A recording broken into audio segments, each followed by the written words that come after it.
नमस्कार. आपण नेहमी चांगले वागता, सर्वांशी योग्य व्यवहार करता, तरीही लोक तुमच्यावर संशय घेतात. अशा वेळी संशय घेणाऱ्यांना घेऊ द्या. कारण संशय हा नेहमी 52 कशी सोन्याच्या चोखपणावर घेतला जातो, कोळशाच्या रंगावर नाहीत घेत. योग्य विचारांशी ठाम राहणं हा आपला निर्धार आहे आणि अविचल राहून पुढे वाटचाल करणं हेच आपले वेगळेपण आहे. इंद्रधनुष्य आणि मनुष्य दोघांमध्ये विविध रंग असतात.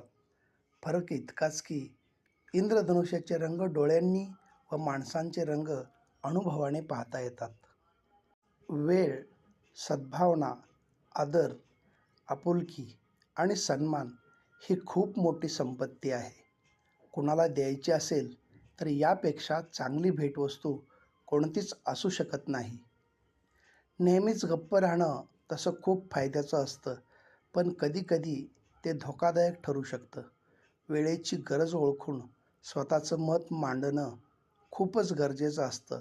नाहीतर आपलीच माणसं आपल्याच हिशोबातून आपल्याला वजा करायला लागतात.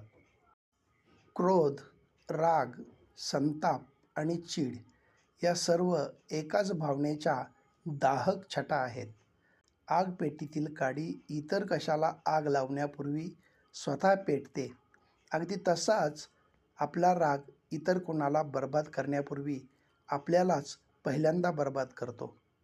आयुष्याची वाटचाल भले बेभरवशाची असली तरी आपल्यातील माणुसकी मात्र भरवशाची असली पाहिजे.